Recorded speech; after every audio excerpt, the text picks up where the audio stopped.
salanga na kokakateo mabena kubuya mbote bande kunyoso ulanda ka emission na kombo ya éprouver esprit nzambe apambola bino misa ko ndapso na banda kuna bino nzambe azana bino nyoso tongo elamu lisusu nzambe ala mission zoto kolongono esengeli oyeba kozongisa merci pana Yahweh.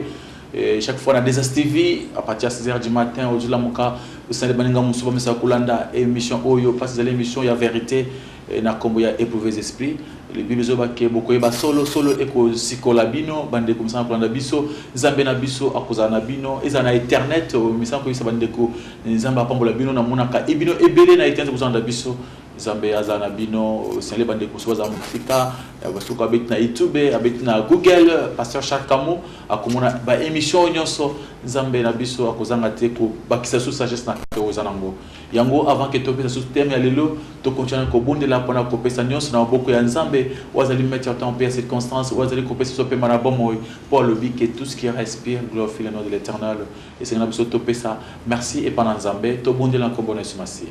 Merci Zambé Nabikamwa, merci Éternel des armées, merci El Shaddai, aux Amalamu, aux Abolingo, te remettre nous dans beaucoup na yo, au Kambabiso na Katiamatea, au Yozala Bato, Yusutukala, yo aux aller devant, au Loban Zambé, à travers Bana, yo Malobo, et qu'on sa changement total, qu'on sa vie, qu'on sa délivrance, na Mouya Moko na Moko.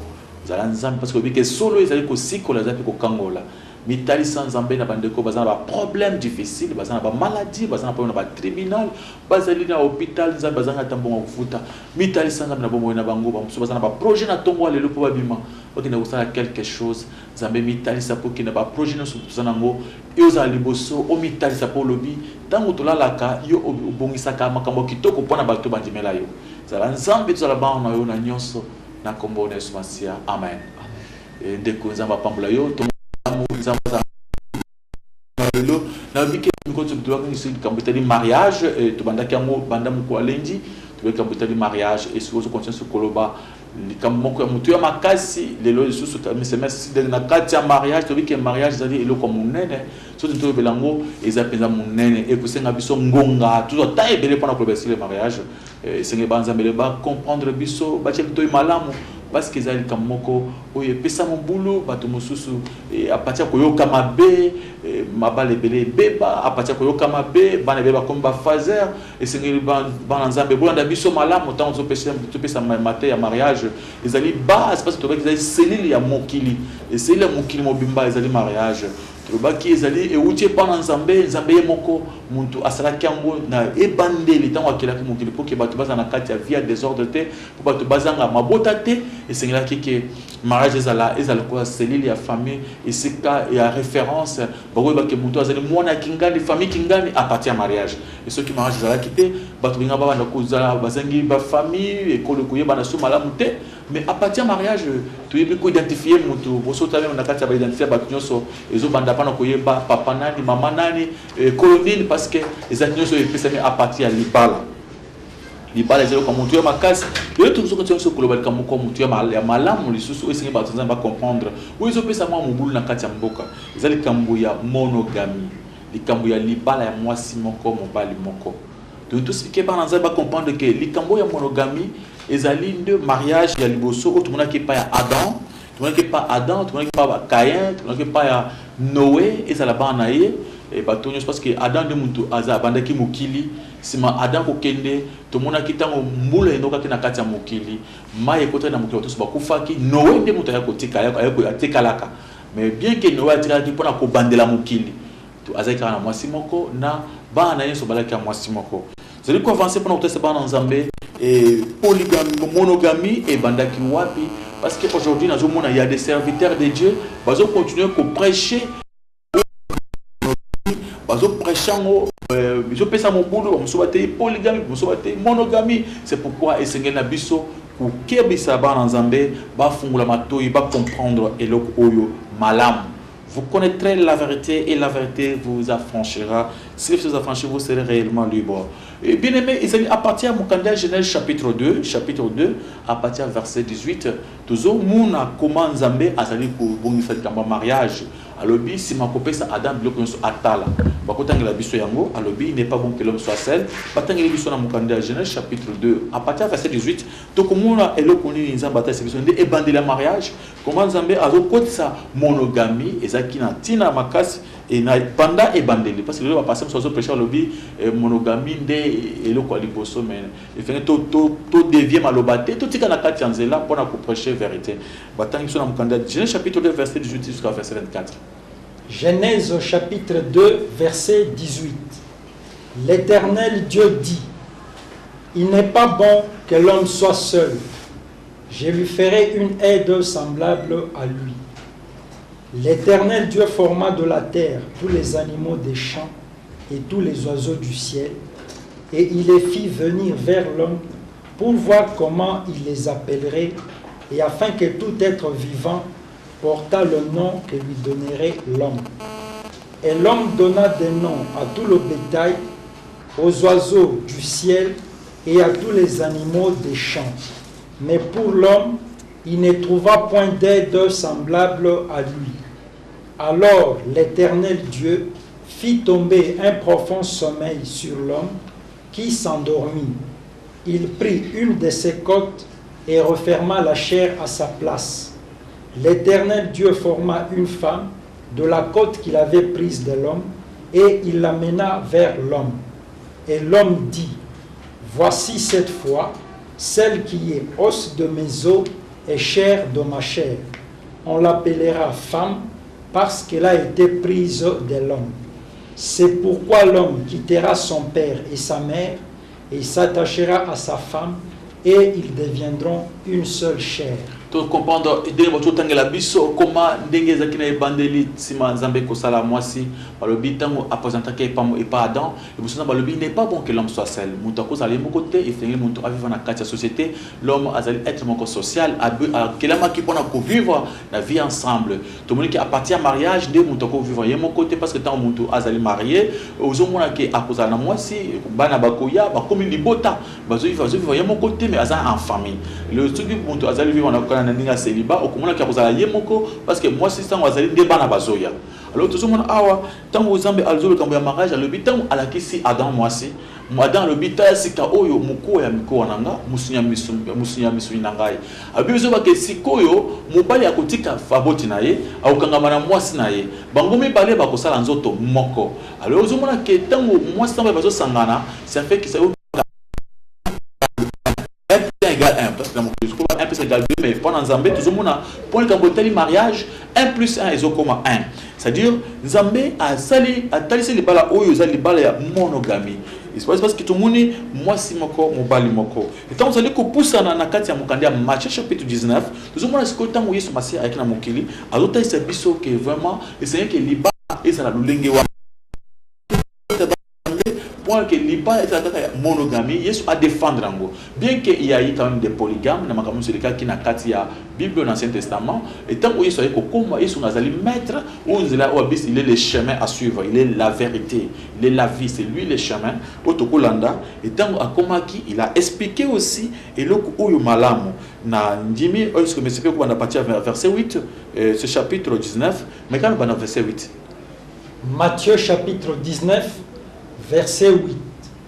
Il leur répondit: c'est à cause de la dureté de votre cœur que Moïse vous a permis de répudier vos femmes.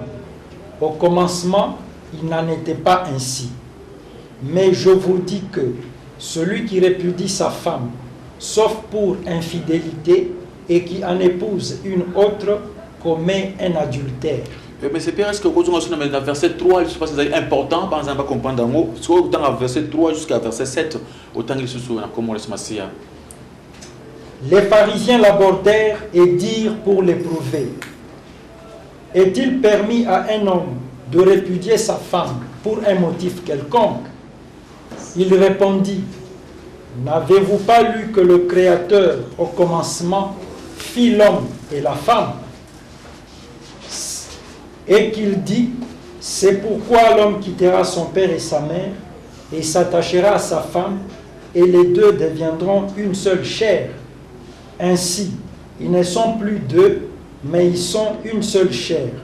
Que l'homme donc ne sépare pas ce que Dieu a joint. Pourquoi donc, lui dirent-ils, Moïse a-t-il prescrit de donner à la femme une lettre de divorce et de la répudier? Bien aimé, toujours comprendre à partir de Matthieu chapitre 19, tout le monde qui se masse à le divorce, à défendre dans le pays, ils vont avoir bandérité, et ceux qui ne doivent pas divorcer pendant que bala a besoin de 21 ans. Mais Zambé n'a 21 ans, qui n'a bandérisé qui moi si moko mobali moko, Zambé a ça qui mobali moko pour la moi si moko pendant mobali moko. Zumuna a eu c'est que ceux qui montent à qui moi soit zanaï à bali mosusu, ils ont comme la impudicité. Alors Zumuna que polygamie, monogamie, ils allaient éloko oyo, ils allaient autorisés par Dieu. Banda et bandeli, zumuna ke bango yon se ba kosala nzoto moko ya pour le monogamie, ils ont permettre ya ko ki ça 1 plus 1 égale 1. Et tant que je pense que avant tout ça va verser parce que après tout verset 16 au comment Bible dit que celui qui s'attache à une prostituée devient une seule corps avec elle. Alors car il est écrit les deux ça nous prouve que la monogamie est un mariage idéal dans la Bible que vous devez suivre parce que dans le Nouveau Testament on montre seulement les monogamies. Est-ce que monsieur vous avez le verset 1 Corinthiens chapitre 6 verset 16? 1 Corinthiens chapitre 6 verset 16. Ne savez-vous pas que celui qui s'attache à la prostituée est un seul corps avec elle? Car, est-il dit, les deux deviendront une seule chair.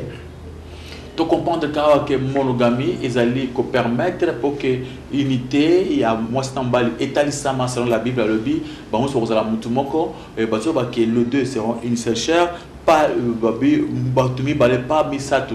Et donc dans le mariage tout le monde a signé moi c'est en bas le basala pour basala nzoto moko et monogamie ils ont permettre biso que mariage ils allaient vraiment et na nous lengezamba que là qui a pour que pas comme nzoto moko et polygamie ils ont rendre unité impossible na kati ya mariage et tout le monde que le mariage est outil na likolo et ils allaient eloko nzambe moko muto asala ki to na ndenge nzamba sali et aujourd'hui il y a des hommes de Dieu baso défendre la polygamie to boité mais la polygamie est vraiment idéalité il y a parole de Dieu surtout zongi susu pona kota sali kambuya mariage pona ko kabula mariage tous en Romains chapitre 7 aujourd'hui je voyais des gens qui baso qui ko kabula na kati ya mariage ko ça mariage avec beaucoup de facilité mariage à partir de Romains 7 verset 2 à 3 toujours mon comment Bible tout est pour que mariage et cause jamais séparé et ceux qui vont se continuer mariage au quota avant au quota tala malam et ceux qui se continuent vraiment pour se séparer dans moi scénario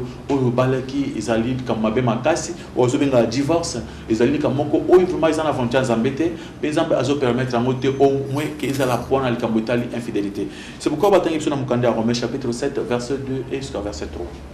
Romains chapitre 7 versets 2 et 3. Ainsi, une femme mariée est liée par la loi à son mari tant qu'il est vivant.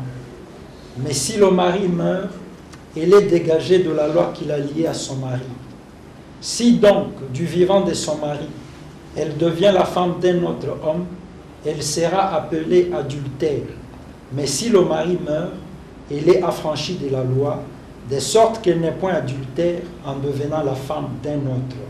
Tout le monde a clair que pour moi si ça bazolo moi si à côté jamais côté ka mobile naie et mobile pas côté jamais moi naie biso ba clair ce qui mobile bien moi ça tiki mobile naie pour na kubala mususu a boy c'est à dire à divorcer et ceux qui ils allaient pour la cause à infidélité c'est-à-dire moi si azaki à commettre implicité ceux ils pour la cause wana te et tout le monde a la Bible besoin ba ke ezo et kokoma ke okubanda kosala ka kinunu alors et sengeli moi si oyo ba boy na libala libala oyi makambo so ba oza pona bato basi ba nyimeli Yesu Masia obaza ba Kristo et dans na mukili soki na oyeba Yesu Masia te ata o divorcer 1000 fois et ça n'a problème te mais tant que o nyimeli Yesu Masia okomi ko sambela à ce moment là ndé makambo ibandi ko compter sérieux c'est-à-dire pona na kati na Yesu Masia muntu oyo akoza divorcer 1000 fois tant o nyimeli Yesu Masia akomi ekelamu ya sika makambo kaleleki abandi vie ya sika a partir vie ya sika soki a divorcer et compter sikoyo abandi ko compter.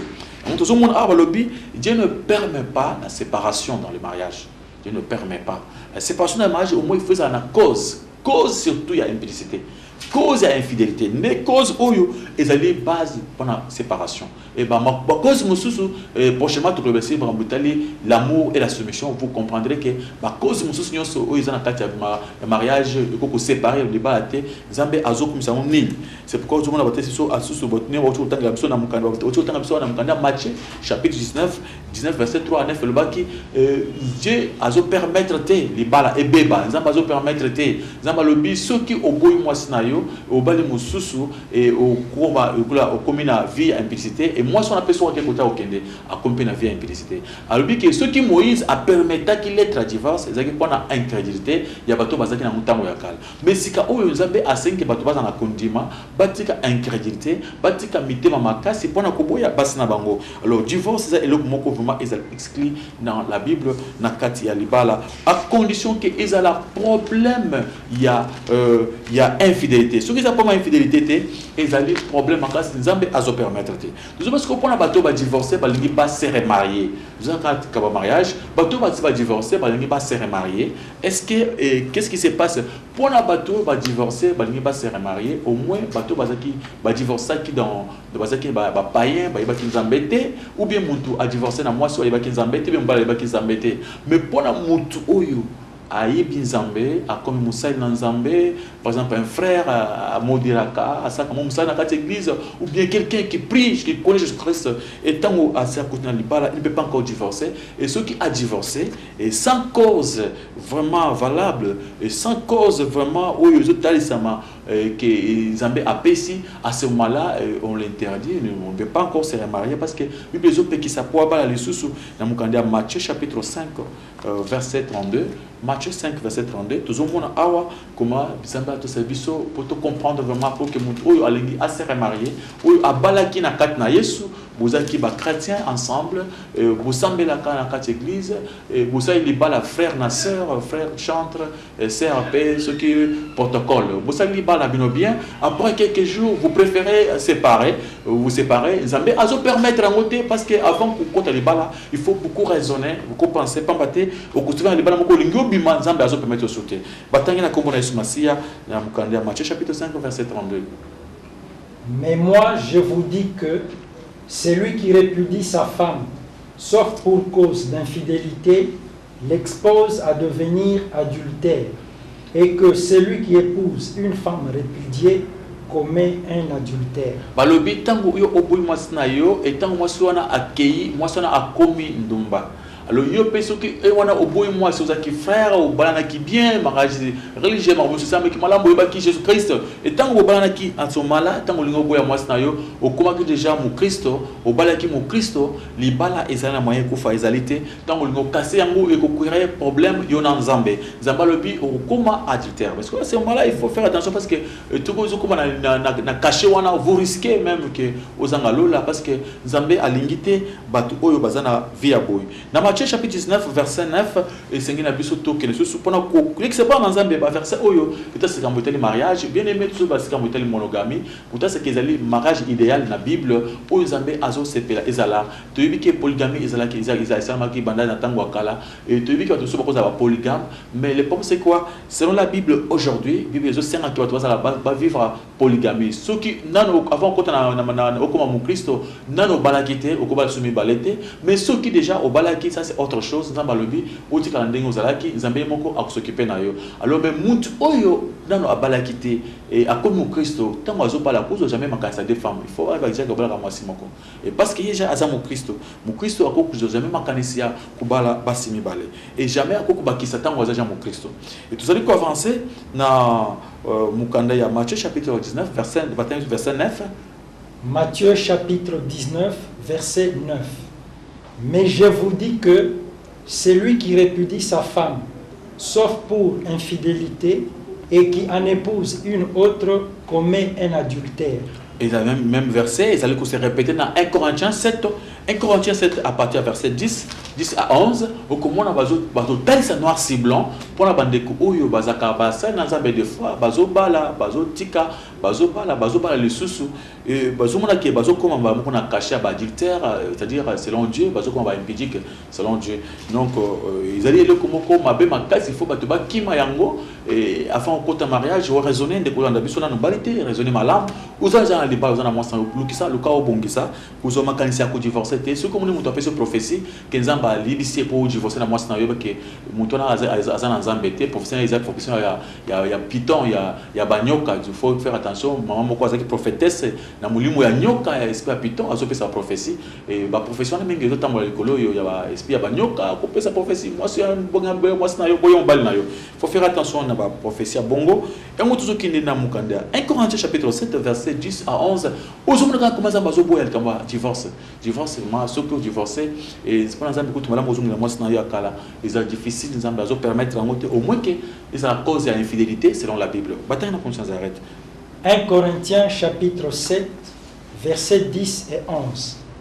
À ceux qui sont mariés, j'ordonne, non pas moi, mais le Seigneur, que la femme ne se sépare point de son mari. Si elle est séparée, qu'elle demeure sans se marier ou qu'elle se réconcilie avec son mari et que le mari ne répudie point sa femme.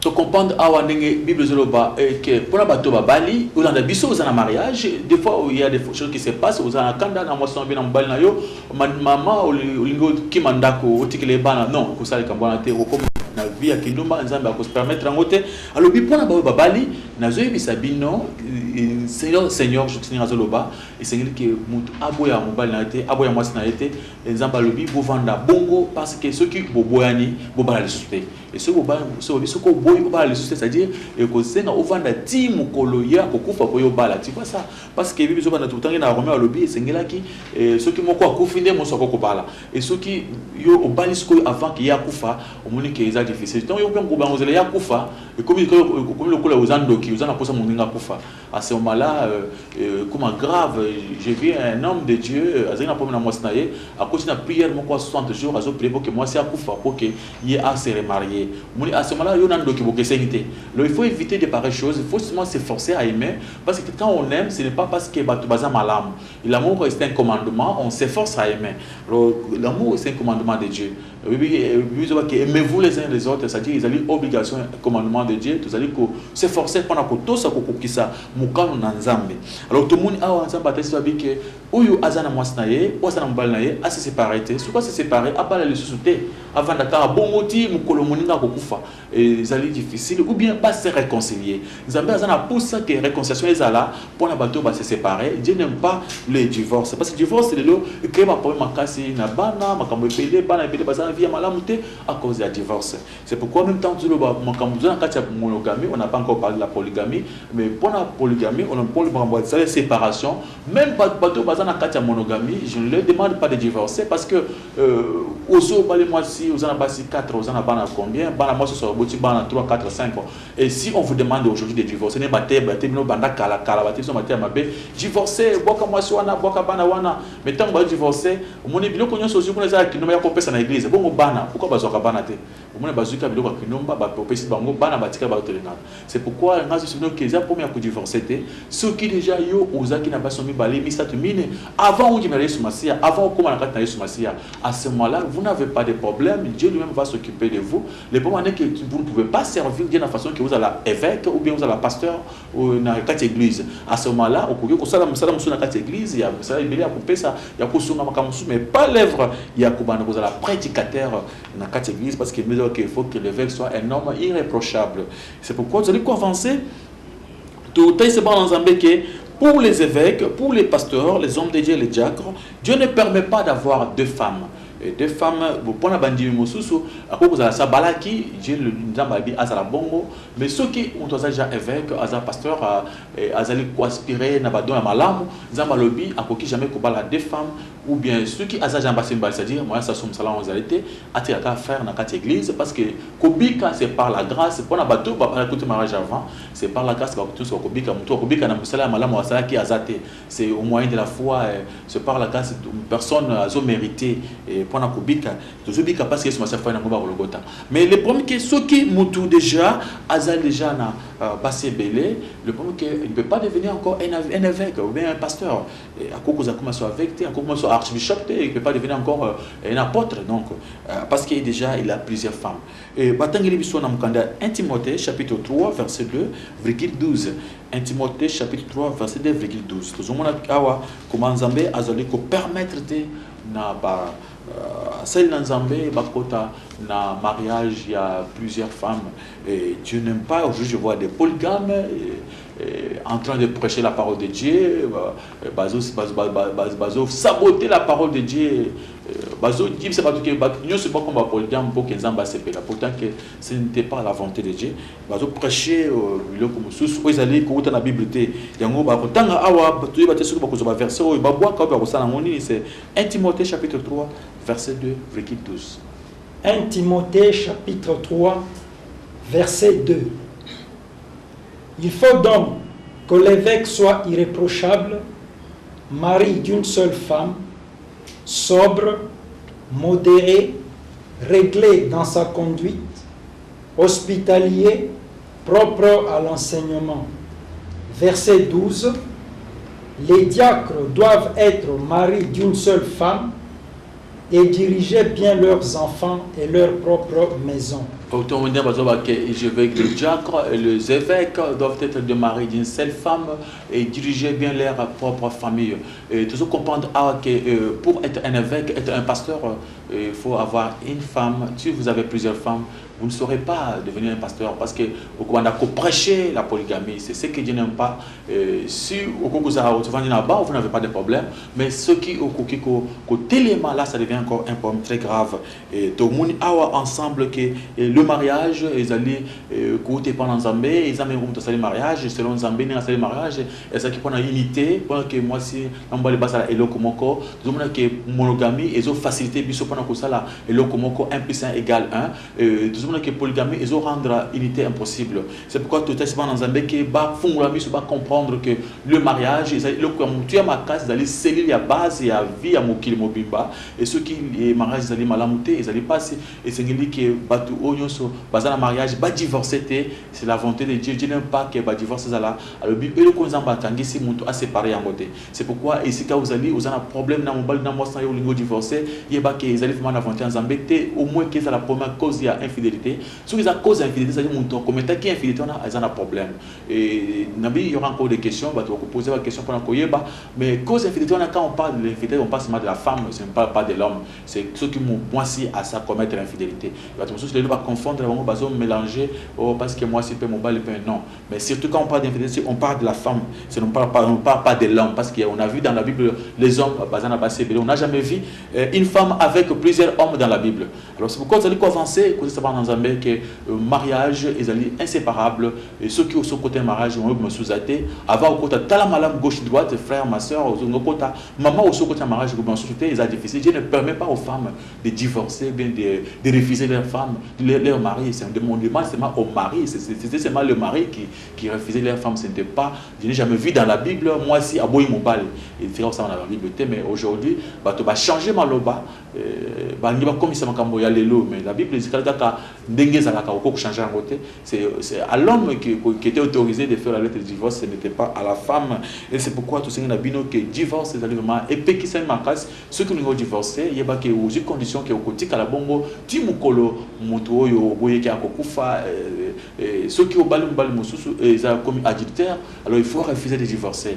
Zambé a pas mola bandi gola nabiso, et tout ce qu'on a manqué pendant qu'on a question et par M. Pierre, il y a des questions, M. Pierre, pendant qu'on y est, il a connu Bananzambé, Bazoloba, nous tous ceux qui vraiment monogamie, ils ont un mariage idéal, il y a Bible, c'est un qui va Christonio Sobaye Baké, et c'est un qui va garder, espiona, il y a Kuzalana, Libala Moko, il y a Massimo Mobali Moko, et tout à ce qui va dans Zambé qui et polygamie et Zaki Kambo Salamaki mais Zambé selon le temps ils sont arrangé à tel que non on ne peut pas vivre dans la polygamie il faut vivre dans la monogamie ils allaient mariage idéal et divorcer ils allaient vraiment et Pekisami et Moutoua divorcer abaler les sous-soutés ceux qui abalent les sous ils font la mort ou bien arrêter se réconcilier dans il y avait vous avez une question monsieur Pierre? Oui pasteur Richard Yamboto Pesio merci et belé pour maté ya mokola lelo tozo zongela verset de base au Pesaki peuple de Dieu tango bandi sujet à mariage Ezali Hébreu 13 le verset 4 texte wana izoloba pasteur que le mariage soit honoré de tous et le lit conjugal exempt de souillure peuple de Dieu azana posa ya koyeba signification ya maloba wana que le lit conjugal soit exempt de souillure et la kisini ni pasteur parce que nakati ya mitu ya bana nzambe moi confusion ezalaki pe ebele basaleli yango na ndenga mabe. Oui, les Cambodgiens, parce que le Wabongo, oui que mbetu ya libala ezala protéger de comprendre le besoin dans sens normal nano ezali que tango moi semble bana ka bazan chambre na bango na chambre na bango iska ba vandaka isika fête salamaka vraiment même vraiment la logique des choses on ne peut pas permettre que moi si mosusu ou bien mobali mosusu akota na chambre wana chambre wana c'est-à-dire un homme ne peut pas pas se permettre ya kozo moi si mosusu na chambre ya moi si na yepenza ezali penza ko penza makasi ceux qui toquent sous même wana likambo itali itali skoyo mobali ezala pe mobali ezala moi si mbeto ya bango chambre na bango et pe kisamena na boso makasi mais en général bazo ba que moi si partout à tambolaka azaka na lit conjugal wana akoko meka kulinga mobali mosusu te soka mobali mosusu dit assuyer mbeto na bango et mobali pe tant azo tambola okipe ko suyer nzo mbeto na bango c'est-à-dire ba pekisi ki en dehors ya bango bi balé moi si akose pe mobali mosusu te mobali pe akoko sala rapport kinema ya moi si mosusu te c'est ce que la Bible dit que lit conjugal ezala exemple de suyer c'est-à-dire suyer et simba mbeto na bango te ceux qui papa aza marié aucun ya libanda azobasi mosusu c'est-à-dire azo détruire mbeto na bango ceux qui mama pe aza libanda surtout maman c'est très dangereux. Maman, les bandas, ils sont très dangereux et ça crée la mort. C'est pourquoi même Zabalobi, il y a moyen de divorcer na kawana. C'est-à-dire à partir de l'île conjugale, ceux qui exercent même le divorce, ils ont accepté place wana. Pasteur, motuna wana etunami parce que bande komibali ebele ba profiter na écriture wana pona koloba boyi. L'île conjugale oyo Bible ezolobela ezali le lit physique ou ezana kati ya chambre na ndako bango. Mais ce qui ne comme pas les libanda a sali moi erreur libanda wana eza libanda ndaku eza libanda ya chambre donc na moment wana écriture wana ekoki ko s'appliquer est-ce que conception wana compréhension wana ezali et longo bani to ezali libanda parole de Dieu c'est vraiment libanda ya parole de Dieu parce que dans un bazoloba ezali pour que ezala en général ezala na mbeto na normal ezala pe na vie na bango normal donc ceux qui que parce que OK libanda ezavma bien te mais sauf que ceux qui pour prendre mobile qui a kenaki libanda ça ne peut pas créer ba divorce mais pour na katanda quoi c'est très dangereux nanda ko ezali vraiment à 100% mabe alors libanda pe ezamabe parce que mabe ya mukina malamu ya muna ezate et ceux qui mutoake libanda za un homme marié il prend d'autres femmes abandi kusir et mettre na bango pas biso banini tango moi si mbala zokutana moi si bakumi nzoto moko ezomona que siko akoma nzoto moko na ba prostituée amba moko nzoto moko na moi c'est ndako ezokoma via implicité c'est ce que Dieu n'aime pas ezali le konzamba zo senga vraiment ki batu ba manakati le kwa. Pasteur Richard, merci beaucoup. Motuna oyo ezali texto batindite mais to solo linande komwasi malheureusement par respect pour elle to ko pesa kombo na été à lobby à surprendre mobali na ye na kati ya chambre na mbetu na ina mwasi mususu akendeki voyage mais côté akendeki esali que azonga avant délai bayokana kina mobali azongi pe sans ko prévenir mobali akomi na ndaku akuti que mobali azoboya koyamba ye directement akomotuna ye comment ozongi sikoyo il fallait prévenir nga mais tango a forcer à koti à surprendre mwasi mususu à partir ya eloko wana ndeko mwasi oyo abimi na ndako libala toloba a divorcer est-ce que azwaki décision malamu to azwaki décision mabe. Première question. Deuxième question naye. Nakawana, est-ce que akoki ko se remarier to azape condamné atika la bongo timukolo mobali naye akokufa? Vraiment, bana nzambe bola na biso malamu des fois eko sala passe eko choquer yo réponse na biso ko yo ko mabe mais il faut bana nzambe na biso malamu.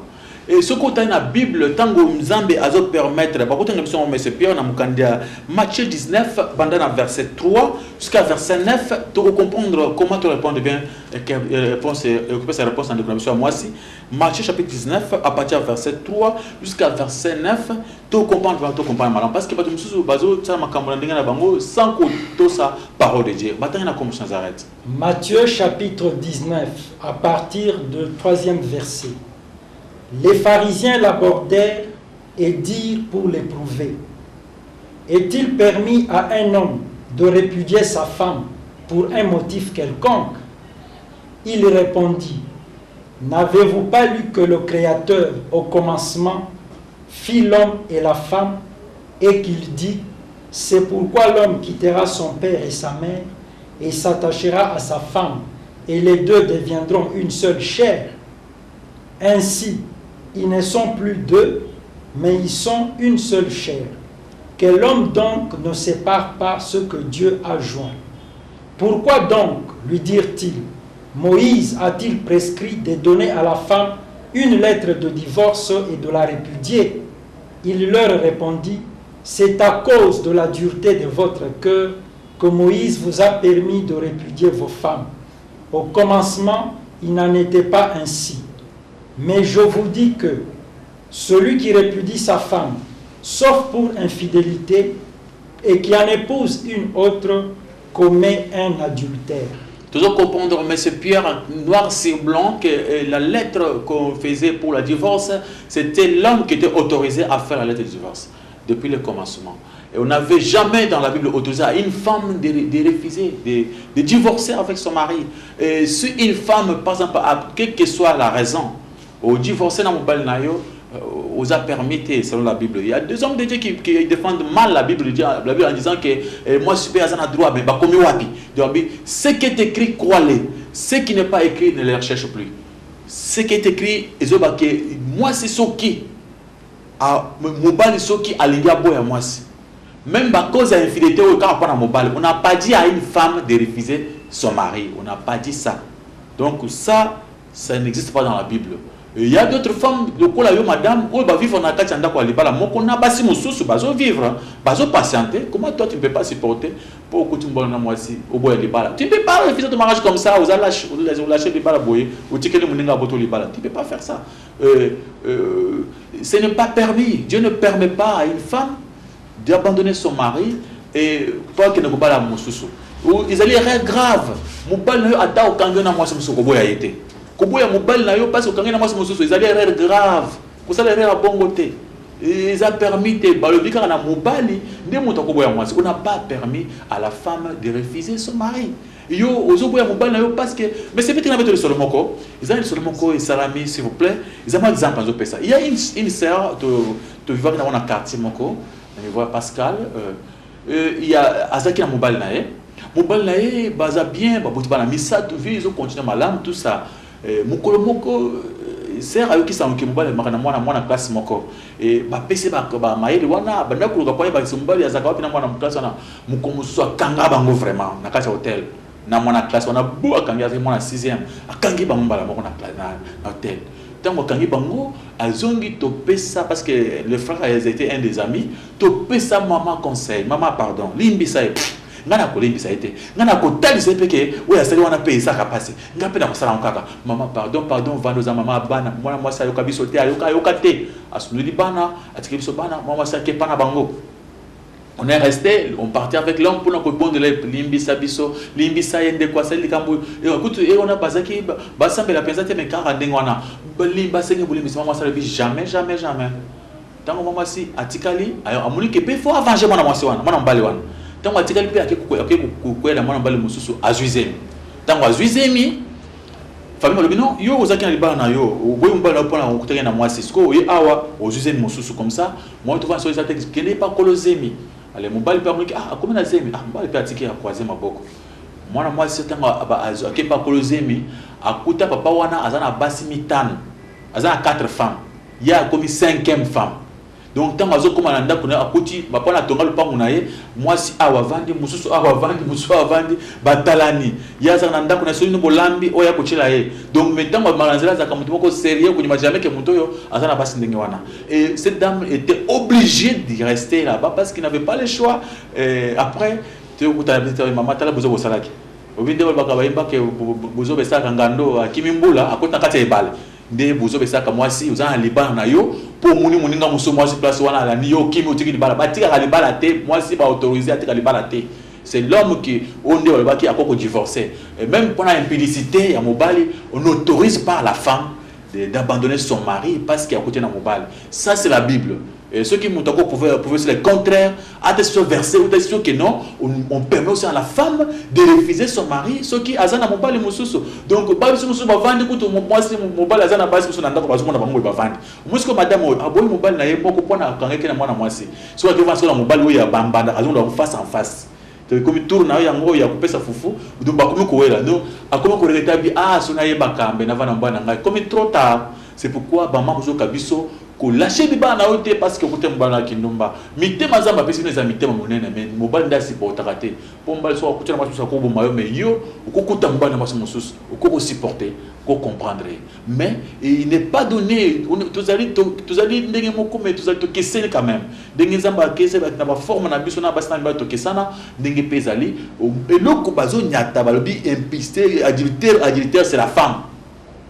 Je n'autorise pas aux hommes pour passer qui ce n'est pas ce que j'ai dit. Oh, papa, ce n'est pas ce que j'ai dit. Mais selon la Bible, quand on parle de répudier, on parle seulement de la femme. De l'homme, c'est l'homme qui a le pouvoir de répudier sa femme. On n'a jamais permis à une femme de refuser son mari comme ça pour n'importe quelle raison. Merci beaucoup, Pasteur Richard. Si vous avez posé des confrères, Oyo Akutanina, sœur Oyo, à Bételier Lisolo, après avoir kolingana, que à Tika Libala nae parce que Akanga Mobali na mwasi mususu. Mais entre-temps, ndeko Oyo ya Mobali asi alinga ki pe sœur wana. Naka Oyo, frère azonga sima akata bolingo wana toba continuer na ndeko mwasi Oyo. Ayebi bien que aza divorcé à son dola ki bana na Mobali. Vraiment, bibezo ba clair. Ce que Samber, ce que frère Oyebi Nzambe vous croisez une femme qui était mariée officiellement par ses parents, officiellement d'abord le parent, balé quelque chose, balé moi et loco. Cette femme-là, à quelque bois mobali yémo ko po kutana moi c'est mususu. Donc d'abord je peux vous dire la vérité, à part dans l'église, même dans l'église, il y a pas ce okuta mobali oyo kuzwa kara ya salara. Donc c'est 100% ya mibali, bagma libanda, 20-80% ya libanda. C'est les femmes de mona kaso ko mibanda des aggraves, ata assemblée la raté. Mais au mon frère, yo ke ko boya mwasi na yo mobali na yo parce que okuta na mwasi. Alors ce que olingo bala mbale mosusu. Même frère on a soka bali, il aura des problèmes avec Dieu. Pourquoi? Parce que au moins que le quoi ça est informé que mwasi oyo azaki femme mariée a boya mobali parce que akuta ke na moi. Donc frère azama sabat. Tika nzam autangi na Bible awa. Nzamba lobini. Tika ya azonga mobali na ye. Akende ko se réconcilier en bal naé pambate oya koma lokola ozana via kindumba au moins que oza pe ozana utango ulingake ozana mokili nana boyebi nzambe te akomation mala so bobalani ezaki le passé comme une nouvelle créature mais ceux qui aussi boyebi nzambe c'est difficile, Dieu ne permet pas c'est que votre moninga masnaye parce que tu es au courant que c'est la femme d'autrui azaki mariée il faut éviter ba femme mariée kubala bango parce que bazali basi abatu faut pas besoin de bango. Alors c'est pourquoi réponse nanga ezali bongo. Oui, pasteur Richard, motuna oyo ezali moins difficile parce que banazambe belé baza sans position. Namokili balobaka l'amour est aveugle, l'amour n'a pas de frontières. Boni pona bandeko oyo balingani mais bazali race mon côté. Est-ce que Bible ezoloba quelque chose concernant le mariage interethnique ou bien interracial? Oui, Bible éthique comme mon côté. Makamunyo sur Bible le biango. Ils en ont mukanda Colossiens chapitre 3 verset 11. Ils en ont le côté Bible éthique. Makamunyo so Nzamba le biango Nzamba ibaki makamunyo so. Référence sur mon qui base dans la Bible. Alors sengeli que ba Nzamba comprendre que ils ont le Nzamba bosanité, le Nzamba antiquité. Ba tant qu'ils sont comme ça arrête na Colossiens chapitre 3 verset 11. Colossiens chapitre 3 verset 11. Il n'y a ici ni grec, ni juif, ni circoncis, ni incirconcis, ni barbare, ni scythe, ni esclave, ni libre. Mais Christ est tout et en tous. Quelle que soit l'école na bango. Aujourd'hui, je connais, il y a des gens pourquoi ça? Donc, on est des chrétiens, on est tous dans une grande famille chrétienne. Quelle que soit couleur, quel que soit mboka, quel que soit pays, continent, en Christ, on est devenu une seule chair. Vous allez mutumoko, corps du Christ. Alors c'est pourquoi Kuba na bon abatou soit sambelaka, ils ont un problème. Et l'autre chose, bazo peki ça, c'est que mutu akine kuba la batu oyo balinga kanzambe mususu. Batu basambelaka nzambe ya Abraham te.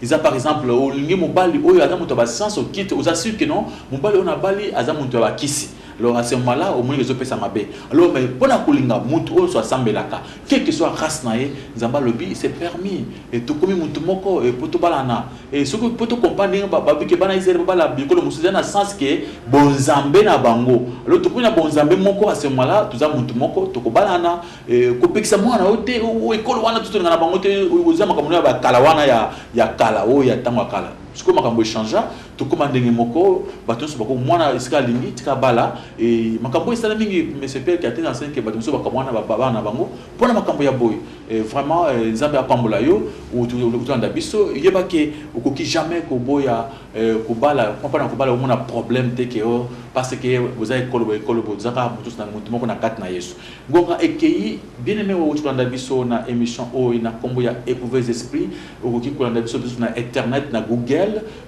ce que beti Richard Kamou pasteur Richard Kamou ko trouver mater oyo na Google bien na YouTube surtout na YouTube ne okozango facilement nzambe apambola yo landi biso nzambe apambola bande kunyoso oba misana ko landi biso sinala baninga milkos na tongo na Desas TV nzambe akozanga te ko taisa loboko na ye éternel des armées apambola mboka nanga bakunza mboka na nzambe simba bango nzambe apambola sécurité mboka na biso na la police vraiment nzambe amitali sana nyonso na pambola bana les chemins na pambola Desas TV na pamboli yo skauzali beaucoup na nzambe ezana yo tikala malamu lobi susu et fongola Desas TV chaque matin on s'en est baninga et passer mon collègue Desas TV makabo kitoko ya kitoko vraiment et ce point continue to systémité avec ba point ba question belé koya to quoi se répondre ngo prochainement tikala malamu na Kongo na Masia bye bye ciao.